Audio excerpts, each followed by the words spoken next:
Hello all and welcome to this video. My name is Anderson and I like a lot of things. One thing I am a big fan of is a crossover. So today I thought it would be fun to give the main characters from Sex and the City their very own Dungeons & Dragons classes. A couple things up top. Spoilers, obviously, but nothing from And Just Like That. I don't claim that. I only believe in the original TV show and 1.5 of the movies. And number 2 is that I am always right. So let's begin. Starting with none other than Carrie Bradshaw, who is a bard. Obviously, she's a writer, a storyteller. She's obsessed with an attention-grabbing outfit. She supports her friends. In the best way? No. Almost never. But she is there to talk everything through with them, be a sounding board for them to figure things out. And then she takes those tales and recounts them to the masses for gold. Which is the most bard thing I have ever heard of.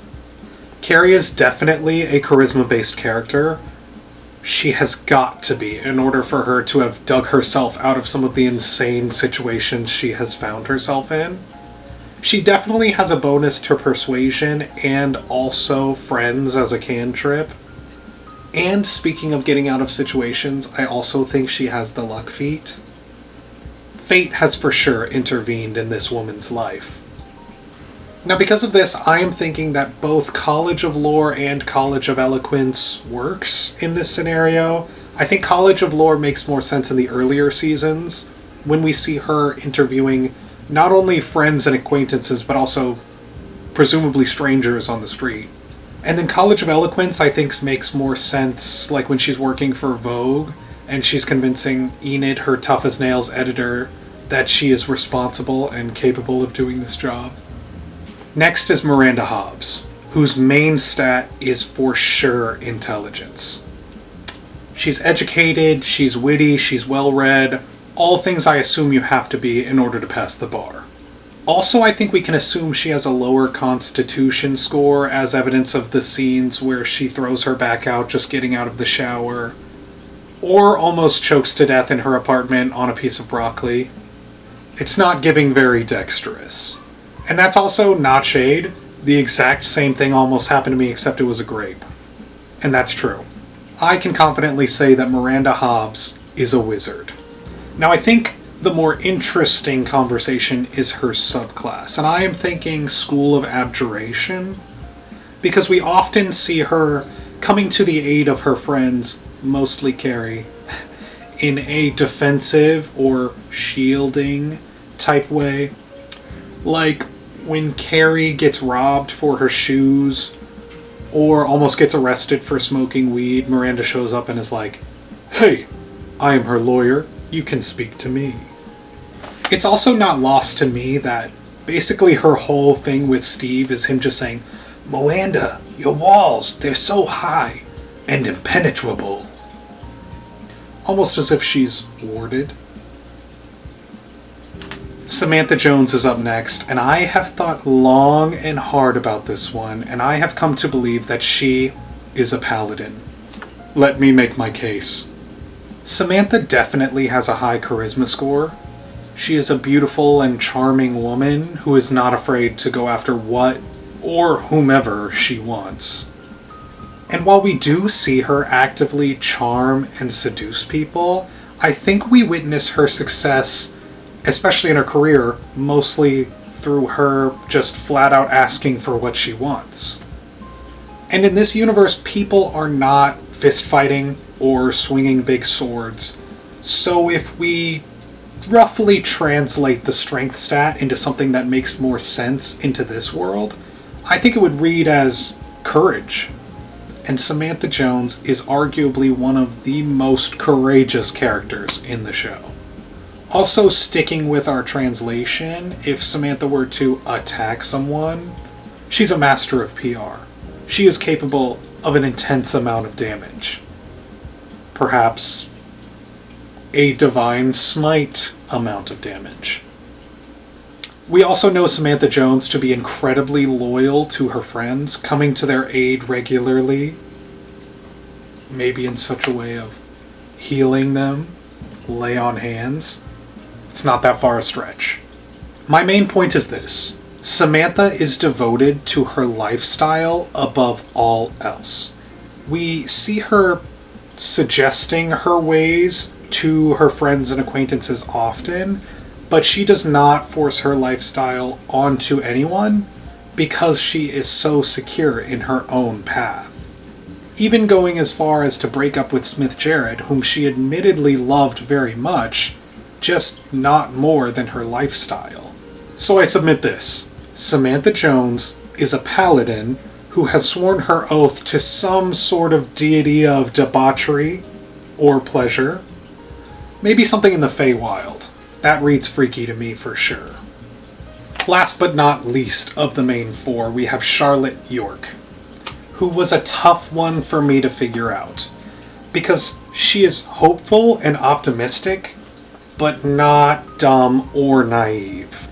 She believes in fate, but she also understands that there are things she has to take into her own hands. I have settled on cleric for Mrs. Charlotte York Goldenblatt, and here's why. She is very set in her way of life and will not compromise on what she wants for anyone. The path she's following has been laid out before her. She wants to live the life that her mother lived, and presumably her mother before that. Traditional.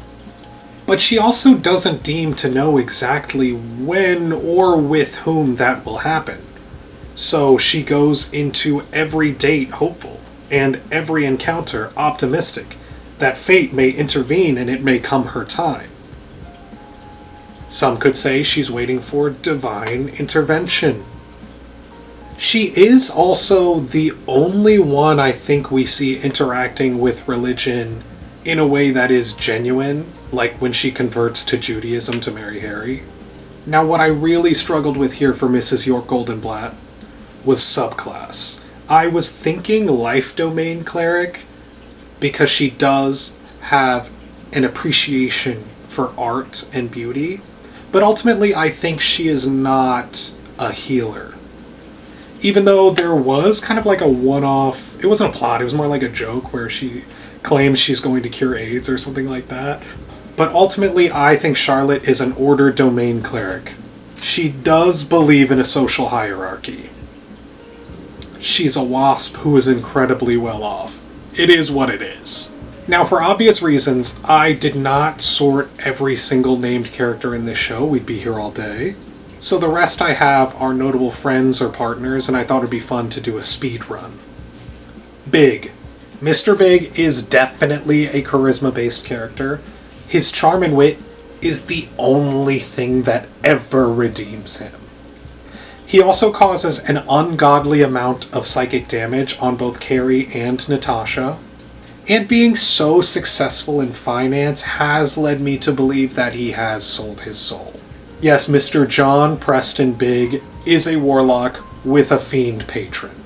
Smith Jerrod. I think it would be easy to say that he is a bard because he's an actor, but he's not that good an actor. But nevertheless, he is definitely comfortable taking on a support role, like when he stuck by Samantha when she was going through her chemo. And it also reads to me that he has leveled up at that point. From his character arc from the beginning to then, he definitely became a heavy hitter. Next, we have Steve Brady, who is a rogue thief because he's poor. No, but really, we see him have connections all over town, and also he plays basketball, so he's presumably dexterous. Stanford Blatch, I also think is a rogue, but an inquisitive rogue, because he has connections all over town as well, but in a more professional manner. He also has an intense eye for detail, and is always setting things up and making things happen for Carrie in the background. Aidan Shaw is a ranger. He's outdoorsy and good with his hands. He's also sneaky. Dr. Robert Leeds is a bard who specializes in healing. Perhaps he has some sort of cleric initiate feat. Harry Goldenblatt has a high intelligence score for sure, but ultimately I think he has commoner stats. That man cannot take a punch. And Alexander Petrovsky is a lich. Well, that concludes my list.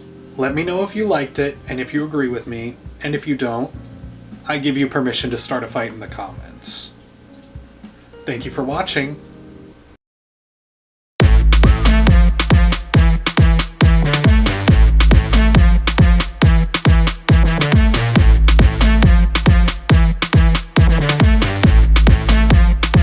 Thank you for watching. Period!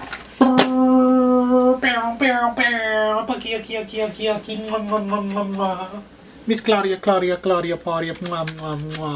Aww. We're rocking through it and we're doing amazing. Pumpkin, you're doing a great job. Claudia, you're doing a great job. Alright.